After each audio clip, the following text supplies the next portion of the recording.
I am. We are. This is Norwood. Now, hello, everybody, and welcome to the latest edition of I Am Norwood. I'm pleased to be joined today by an individual who has figured prominently for my time here, and well before that, as is his family. Let's welcome Bill Henshaw. Good afternoon, Bill. How's everything going over there?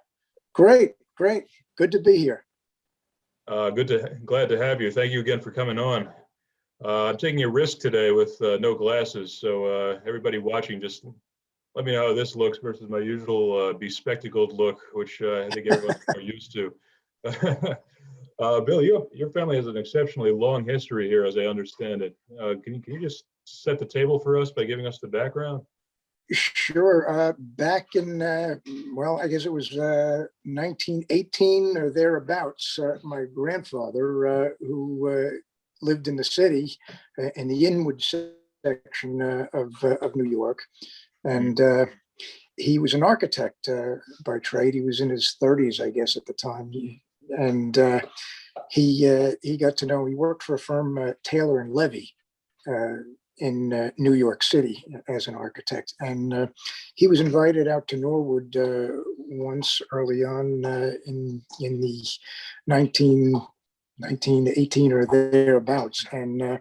a gentleman named A.D. Paulman, who was the original owner of the Holohan House, he invited my grandfather over for a weekend, and he was an interior decorator in New York City, and that's how they got to know. But he had the place out here in Norwood, and my grandfather fell in love with Norwood. He was very impressed by the fact that there were two rail lines that went into the city, which made it very convenient for him. And that's how it all started. And So the family has been here in some form or fashion since 1918? Yeah. He purchased a parcel of land, which was from the corner of Summit Street and Blanche Avenue up to what is now 911 Blanche Avenue. And he moved in here and had designs to build three homes, one for himself, right next door to us, was built for his sister, Harriet Wamser. And around the corner was the Harry Callahan residence, which Ruth Topps, I believe, was a teacher in Norwood. She bought it from the Callahans, and now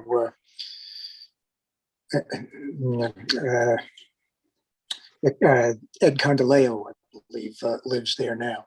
Okay, the former councilman, for everybody Yes. watching. So I have a pretty good visual of the area you're talking about. And you still have one of the houses, correct? Yes, I live at 907 Blanche, which is the house that my grandfather built for himself and his family. Okay. Before we get there, tell me about the time you spent at your grandfather's house growing up. I know you didn't live in Norwood until 1983. We'll get to that later, but tell me about your childhood visiting here. Right. I grew up in Hillsdale, not far away, but my summers were spent a lot of times, we would come over to my Aunt Alice's house. She lived on the corner of Broadway and Tappan Road in the big Victorian up on the hill. And that's the Jones property for those of you watching at home. Yes, and my Aunt Alice and Uncle Walter would go away for most of the summer up to Block Island, and they would ask my mother to bring us over to swim in the pool, so it stayed used, and the water would be fresh, and everything stayed good. So we spent almost every summer when it was hot. Every summer day we came over and we swam at the Jones pool. That's how I learned how to swim, and we spent, like I said, most of our summers were spent over at the Jones residence. Excellent. So that's how I got to kind of know Norwood.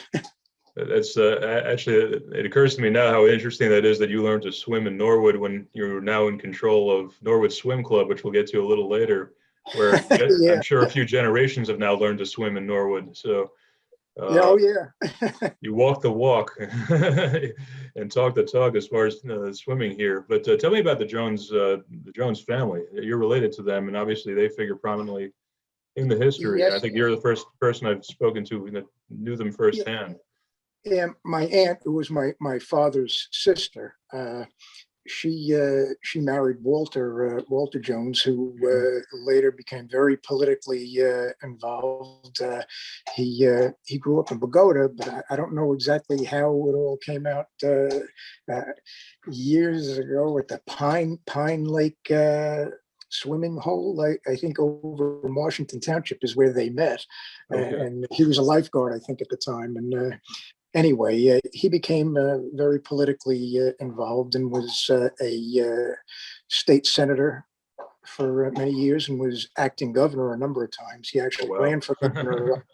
He ran for governor, I think, back in 1961, but wasn't successful. And when do you know when they built either built or bought the house that is now popularly known as the Jones residence? Yeah, it was, I think, shortly after the Depression, they bought that house.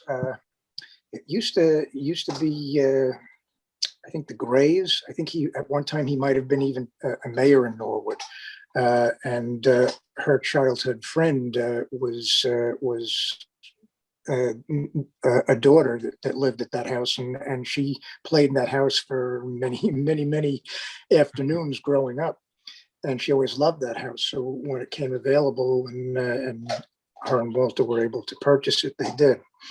That's excellent. She often brags about being able to spend her whole entire life on one block in Norwood.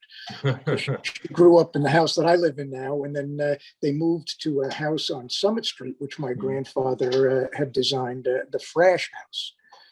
And they moved from there. When they were first married, they lived there, and then they moved, I believe, to one of the residents in Norwood, and then they moved further around the block to where they are now, where they were at that time at the Victorian up on the hill. Okay. Tell me about, I know that's another thing that Jude had discussed a lot when we spoke with Jude Lamb for um, your grandfather was an architect. Tell me more about that. Because I think there's a couple of properties that he either helped design that are still here and figure prominently or have been here in the past.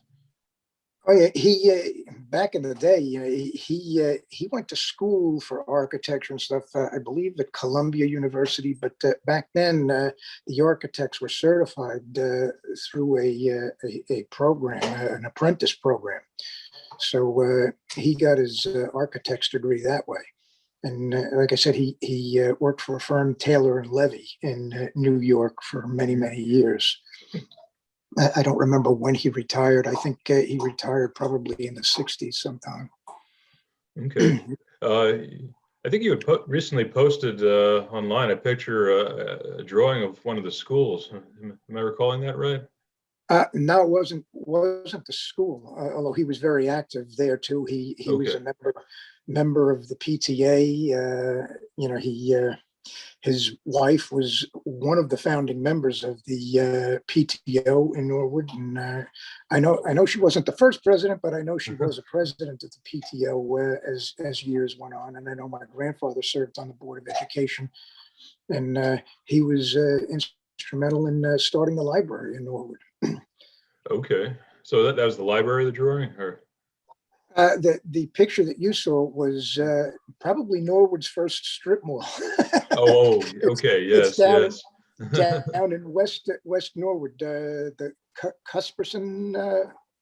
There were two Cusperson brothers that wanted to develop that land and build that structure. And my grandfather was the architect for that store in West Norwood, Is which that now Carmen's Barbershop, oh, John's got you. Pizza, Okay, and okay. there's a cleaners in there and a dentist, I believe. Yep, yep. Uh, Growing up, there used to be the sweet shop right in the middle, as I recall, and we used to go down there from my aunt's. We'd walk down on one of our afternoons and get ice cream cones. ooh, very nice. Yeah, unfortunately, that frozen yogurt place that was next door to Mario's closed during the pandemic here. So We Yeah. momentarily had a newer sweet shop, but did not last, unfortunately. By the way, while we're talking about that strip, quick question. I've asked a few others. Are you if you're willing to answer on camera, are you a Mario's or a Cousins guy, having grown up, been here for a long time? You know, I go to both. I do both, and I like them Good both answer. very well. Excellent. I want to go back for a second. You talked about, was it your grandmother that was instrumental in the founding of the PTO? Yes, yes. I just got named as their next counsel, so I'd be interested to hear the early history of the PTO. If you remember anything in particular that sparked it, or some early actions they took. Just from what I've read in some of those booklets that came out at the anniversaries, the 50th, the 75th, and the 90th, I believe, and there was a bicentennial one I think that came out too. Okay. But it has some of those historical things in those booklets. And your grandfather was on the school board as well? Yes, yes. He served on the Board of Education.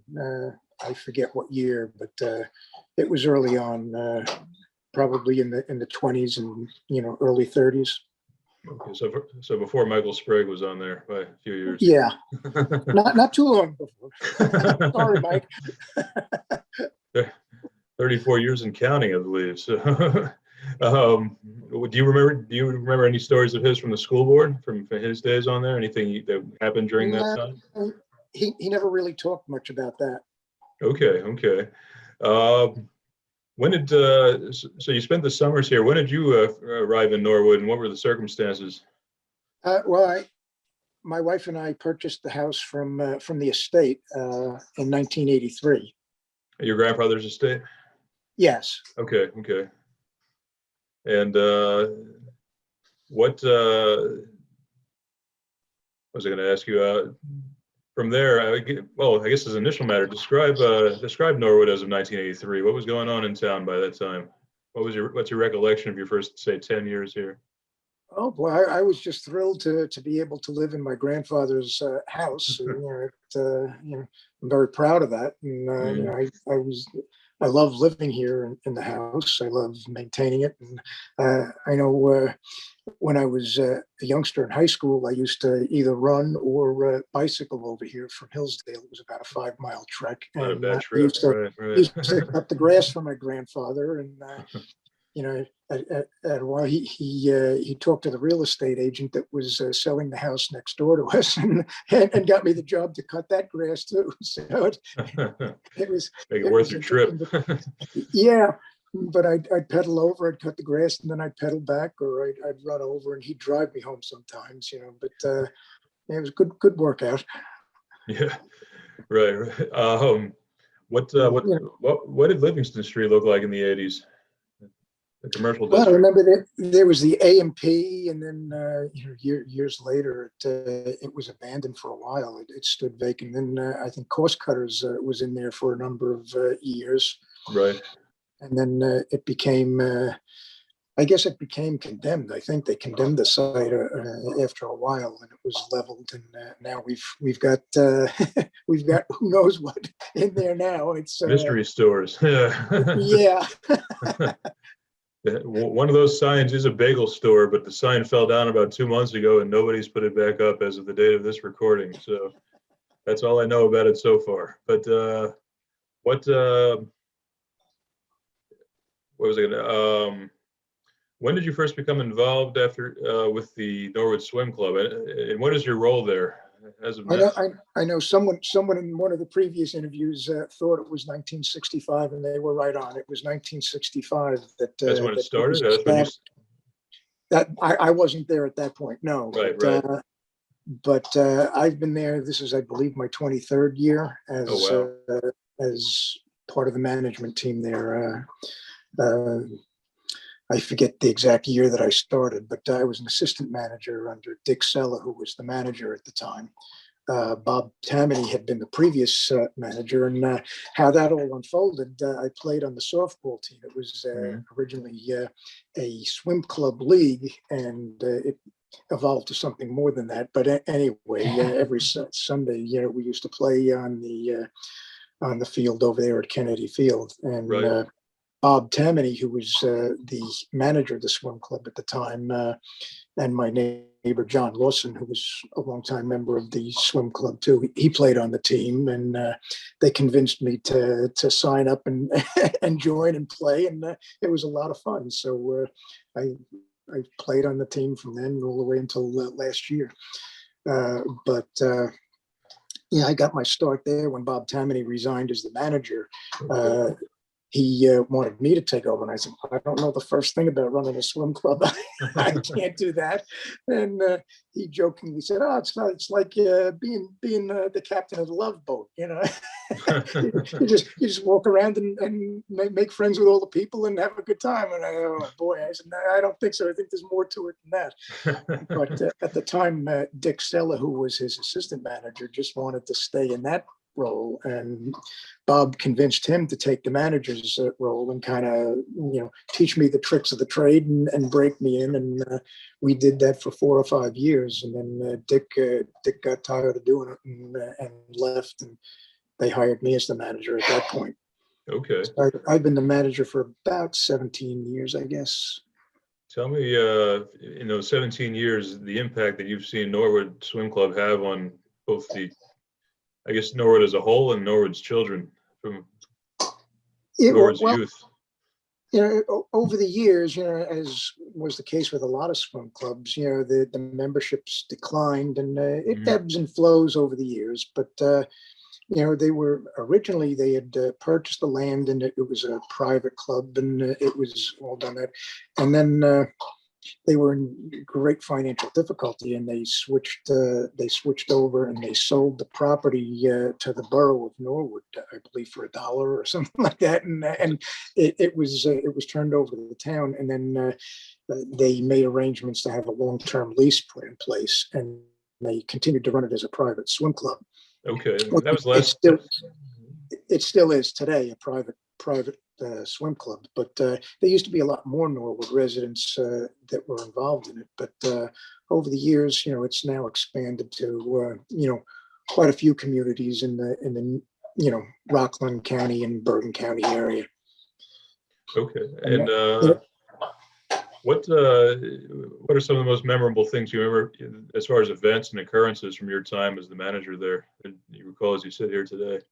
Well, we had a big renovation years ago where they replaced all the decking and the diving boards and guard stands, and they put in a stainless steel gutter system around the entire pool, and it made things so much more efficient. The way the filtration system works. So that was a biggie, and they had a big reopening celebration for that. And, okay. That was the big renovation. I know before I got there, they had a kiddie pool that was, I guess, deteriorating, and they needed to replace that, and they replaced it with the current kiddie pool that's there now. Tell me about the July 4th festivities there. Oh, we always have a good time there. We usually close a little early because Norwood hosts the fireworks. Right. Didn't last year, but they host the fireworks, and we would close early. But our day would begin at 12 o'clock, and every hour on the hour we do specialty events. We do a goldfish hunt in the kiddie pool, and that one I remember. Yeah, that was a very popular one. Although some people are taking offense to it now. So why? But anyway, it was a fun thing, and we do an egg toss out in the parking lot. We do a basketball shoot, and underwater swim, and we do a treasure hunt in the pool. We throw a lot of coins for the little kids to dive and retrieve. So it's a good fun day, and it's usually our busiest day of the year. Okay. Good time. I know, at least until recently, one of your children was a lifeguard there. Was that? Is there a lot of area people that grew up here that then working there for periods of time? I always say Norwood is the friendly club. We're very much family orientated, and it's a good family club. It's where kids can come and have fun, and It's funny, over the years, we've had very, very few problems with altercations or problems with kids fighting. They just That's good. all get along. It's, a lot of families and kids make friendships over the years. And, we do have a snack bar, and we Yep. have workers from town and members that want to be employed and want to work, and we hire them, and they run the snack bar in our office, workers. And then after doing that for a year or two, they usually want to become guards, so Right. they take their lifeguard certification courses and become guards, and it just perpetuates itself. It keeps moving on. And Okay. the kids enjoy it. My three kids got their start. Their first jobs were working at the swim club. All three of them. Okay. Yeah. Um, Uh, my oldest daughter was a teacher in Norwood for a number of years. Mhm. She now lives in Hillsdale. Funny how that works out. But she's got two children. My grandsons, Witten and Colton, and she doesn't teach right now. She's a stay-at-home mom. Okay. But she got her start at Norwood Swim Club. She was the dive coach for a number of years. My son Garrett wasn't involved in the swim or dive team, but he was a guard for a number of years, and later became a guard down at the shore and Seaside Heights, I believe. And he still lives down there now. He's a police officer down in Toms River. And then my youngest daughter, Taylor, lives in Northvale, and she came up through the system. She learned how to swim in Norwood. Richie Sella, who was Dick Sella's son, and Mike and Delicato were the coaches at that time, and they groomed her. She was a very good swimmer and went on. She swam for New Paltz, SUNY New Paltz, and Okay. was their captain. She went to New Paltz. All right. And she did some coaching as she is a teacher in Old Tapan, and she has done coaching over at the high school with swimming and volleyball and lacrosse. But she is currently now one of my assistant managers at the pool. Oh, So excellent. moved up the ladder. Oh, wait, for the record, I don't know if either myself or my wife ever told you this, but Taylor was probably the only person outside the family that we would have been comfortable having babysitting my older daughter. Wow. She really took a shine to her in the early days at the swim club, and we were there. So. Oh, thank you. Yeah, and speaking of my older one, I had a weird occurrence at the snack bar there once. Just a quick anecdote, since this interview is more about you than me. But there's a girl in my daughter's preschool class and dance class who I hadn't seen in a period of time, and we come back to the swim club for the summer, and I see, I guess, somewhere between 15 to 17-year-old girl that looks remarkably like this one that was in the preschool with my daughter.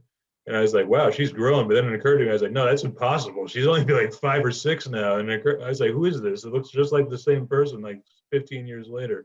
It was the strangest thing. It was just like such a brain glitch that I had that I even thought that was the same person. But it was maybe too much sun that day, but just something that always cracked me up when I think about it. I was like, how did I not figure that out? But anyway, what was I going to say? Tell me about before we move on from the swim club, tell me about the Whalers, their history there, and some of their successes. That's always been their name was the Norwood Whalers, and the whale is our emblem. But I don't know how it ever graduated to Whalers becoming whale. But anyway, I know that goes long before me. Okay. That was established long before I got there. But okay. But we've had some good years and some tough years. We were one of the smaller clubs in our league at the time, and we always put out a pretty good team. We always had good numbers, and the kids gave great effort. And it seemed like we had 3 years in a row, I believe, where they won the championships. But after that, it was like, we were always one step behind. We'd we just get edged out for the championships for a number of years. But these past couple of years, we've grown back into it. They're in a new league now, and they've won the championship the past 2 years in a row now. Okay, excellent. Excellent. We've got the hot streak going here in Norwood. Yeah, we have a good participation group, and that's part of the package deal. We offer free swim lessons and free swim and dive team. Oh, that's excellent. That's excellent. I need to get myself a Norwood Whalers sweatshirt. I feel like all the sports teams I wear are losers just because I'm loyal to them. I need to get a winner one of these days. I was just wearing a Washington Wizards sweatshirt yesterday, and that's my team from living there, but they're not having a good year so far. But I wanted to ask you on some miscellaneous topics about town. What is one of the more, if any, it's a favorite of mine, notorious Norwood stories you remember? Something scandalous or intriguing or offbeat about the town that you really stands out from either your time actually living here or growing up coming here to swim at your uncle's? Yeah, I don't know. There was a whole big hullabaloo over the development over the corner of Blanche and Tappan Road, where the original Zinke's restaurant was, and it later became. I think the last owner was Timothy's restaurant. It was Stegman's for a long while. When I was growing up, I remember it as being Stegman's Cock and Bull restaurant, and it had German American fare. It was very good food at that restaurant, and it was run with an iron fist by Mrs. Stegman, who was one of the owners, and it was a very good restaurant. When did Stegman's come down? I don't remember the year. It was anyway. Probably in the late 80s, I would think. Okay. And anyway, they wanted to subdivide the land. It stood vacant for a while, and it was becoming a hazard. They were worried that kids would vandalize it and go in and get hurt because there were some problems. And Tim Sharkey, I believe, who's still a Norwood resident, he was the owner at the time. And they wound up selling the land, and it was going to be developed. And I know there were numerous council meetings, contentious at times, with about those. About the subdivision. And it was, at that time, people were getting fed up with, the overbuilding in Norwood and throwing up these big, huge McMansions on these little postage stamps. And, my grandfather, who was the original building inspector in town and was responsible for the zoning codes in Norwood, he wouldn't have liked what was going on up there at the corner. I know that. Oh, sure. I need to talk to you off camera. I just joined the zoning board as an alternate, so. I spoke at the meeting, and they were trying to get. They needed variances to put 4 houses in there, and at that point, the schools were busting at the seams, and they, I said, this is just another classic case of Norwood overbuilding. Why can't they narrow it down to 3 houses? And Gus Darkle was very upset with me, I think, at the time, and he says, "Well, the land that you're living on is what's that? That needed very." I said, "Whoa, time out." I said, my grandfather, built that house, and back in the day, he met all the requirements of the building codes and all that, and everything was done with a flair for the aesthetics, and everything was just aesthetically pleasing where things were set back. I mean, here you're trying to cram these houses, pretty soon it's going to look like a bunch of row houses from Staten Island, where it's so overbuilt. And no offense to former Staten Island residents that may be listening. No offense, but anyway, he at the time got a little upset with me, and he said, years ago you used to be able to walk down the streets, but you can't do that anymore. You used to walk down the streets and hunt. And I said, it's a big surprise why you can't do that anymore. and Oh, Uh, wow. What was the, Mr. Feedy, the borough attorney, I know he was chuckling under his breath after that comment. But I know growing up, my father grew up in Norwood, and oh, he used to hunt. He used to tell stories about oh, tell hunting me with about his. that, because Barry was telling me about that. Tell me about some hunting in Norwood.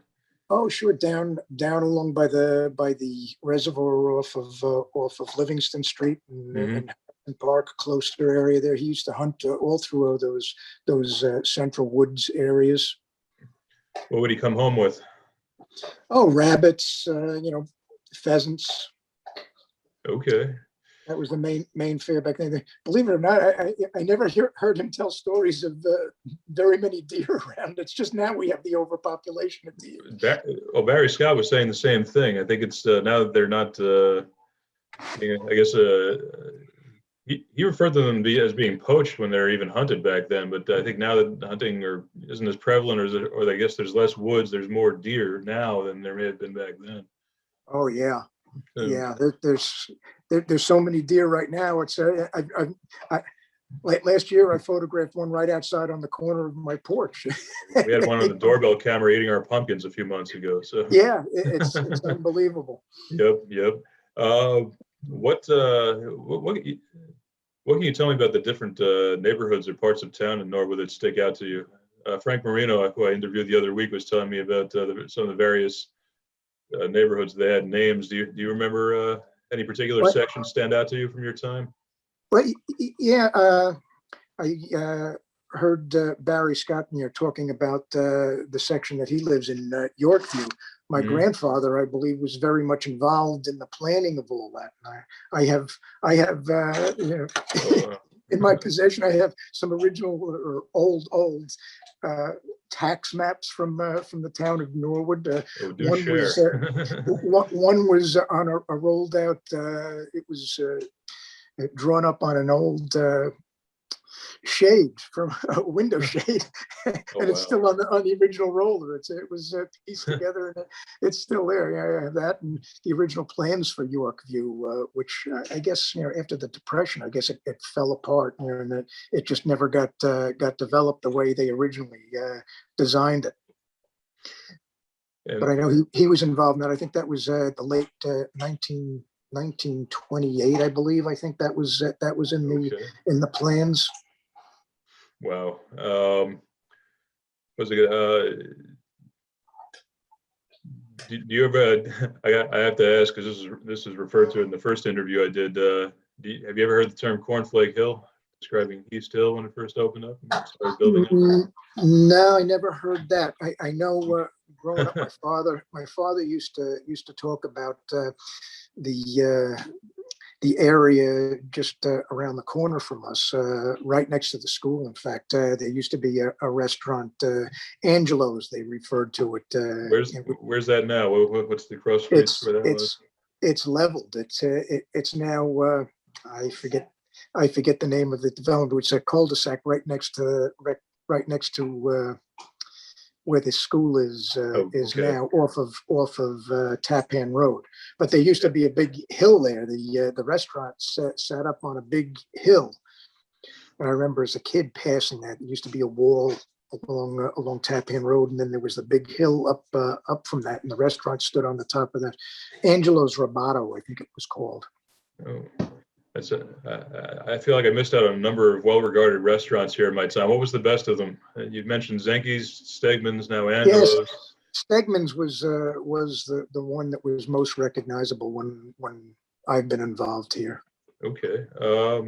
What's the most memorable thing you recall here, either from again from your summers or hearing stories, or from 1983 forward, as far as any actions by the mayor and council?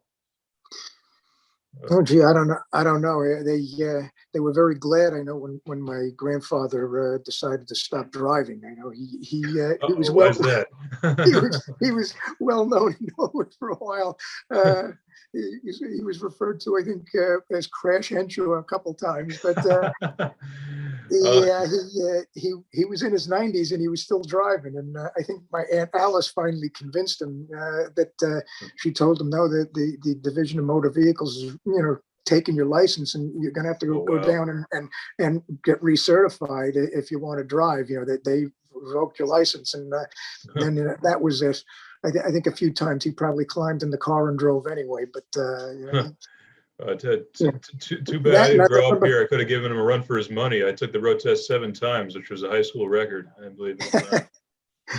And I remember my grandfather fondly referring to his antics in the backyard, shooting squirrels that were raiding his bird feeder.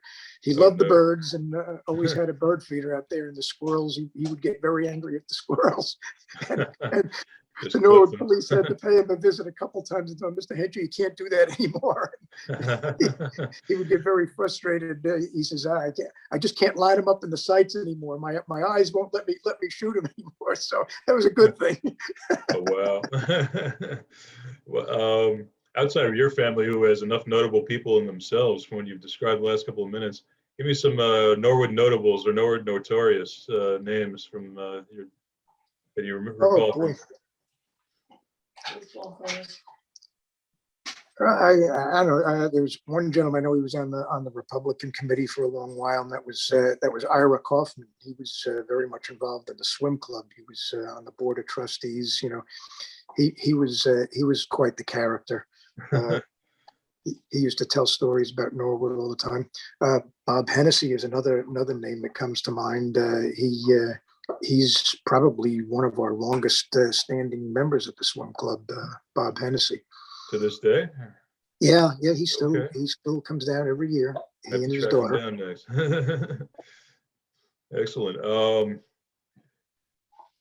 What about the annual events in town? What's the most memorable thing that happens every year since you've been here, as far as Norwood events or happenings? Well, the Memorial Day parade is always a big hit, and Good one. and the fireworks, that's always a biggie. And How long has that been going on, to your recollection?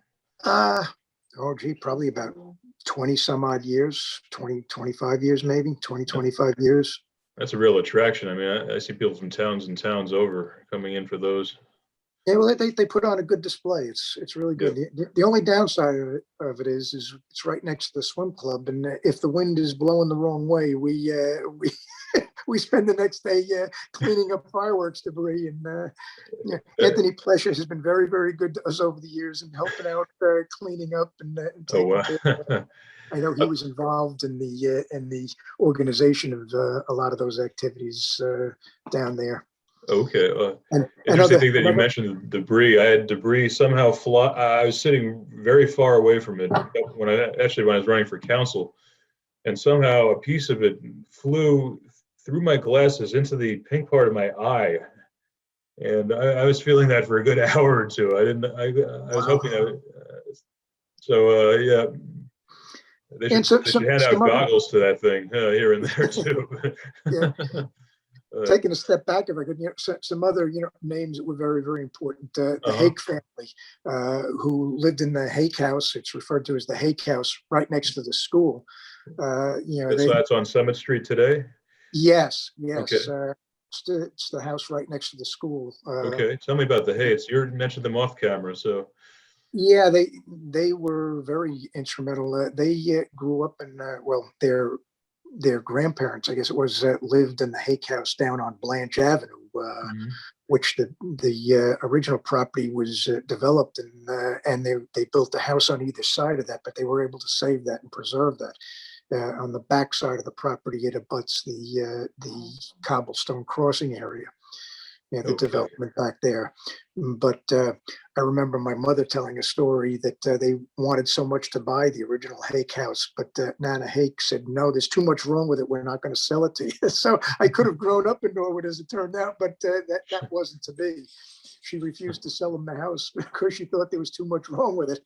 So anyway, the Hakes grew up and they moved in when they were married. I guess they moved into the house next to the school, and they were there, ever since. My Aunt Ida was my grandfather's sister on my mother's side. My mother's father was related to Aunt Ida, and they had 8 children. And the boys were very much involved in Norwood. They were contributors to the conversion of the library.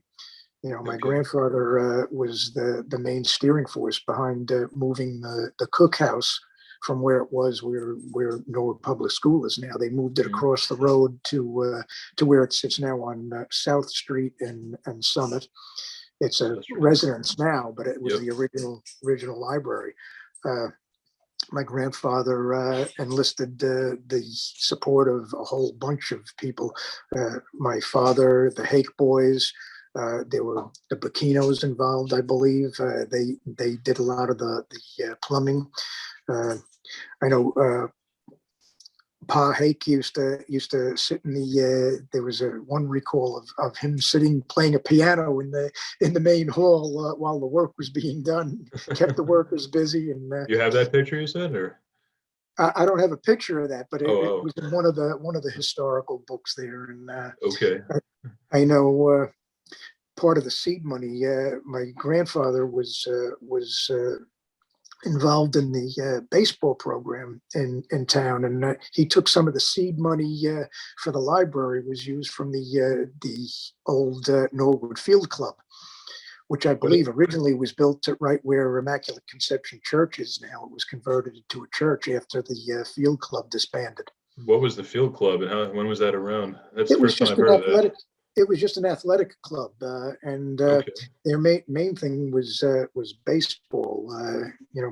My grandfather was very much a good ball player, and he was the manager and one of the players on that team. And I believe they played from like 1925, 1926. I have Oh, scorebooks. Wow. I have scorebooks in my possession from those days. That's excellent. What was the team called? I think it was the Norwood Blue Sox, if I'm not mistaken. We need to get some reprints of that gear to hand out today. Oh, but it's I have the scorebooks, and it's excellent. I'll post some of it online. Yeah, I Okay. posted some things on the Facebook page for the 07648ers. And Yeah, you and Jim Falkenstern both came on the radar for this just with all the pictures alone that you put up over the years. So Jim especially, I assume you've seen some of his postings over the course of time. Yeah. Oh yeah. So I enjoy it. It's all good. Brings back fond memories. Yep. And reinforces some of the history that I just heard about and never really participated in, but heard about some of the stories. Right. What was I going to say? What do you remember best from the school, from Norwood Public School, from the time that your kids were growing up through the system there? Just that it was a very, very good school. It was a K-8 school, which a lot of them aren't anymore, but it had kindergarten right through 8th grade, and it was like a family. It was very good. A lot of. It was like a family. The older kids were very, very much interested in caring for the younger ones, and it was a nice setting. Dr. Rose was the administrator and did a wonderful job. And it was just a good school, very good education, very wholesome, and the kids were very, very well set to enter high school, and their high school experience, it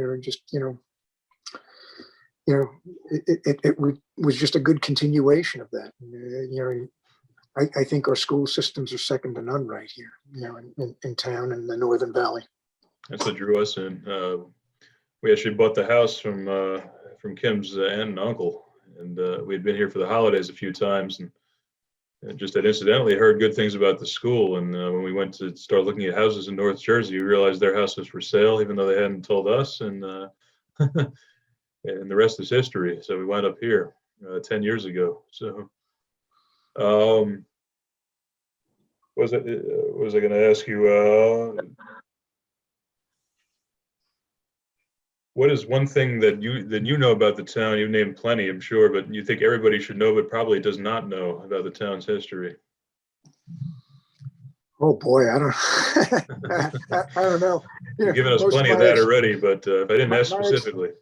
my experiences basically evolve around, my grandfather's experience in town. He was very active, and he did a lot for the town of Norwood. I know, when I think the firehouse needed renovations. I think he drew up a lot of the plans and stuff to do some of the additions and renovations on that. And he was involved in a lot of those things. And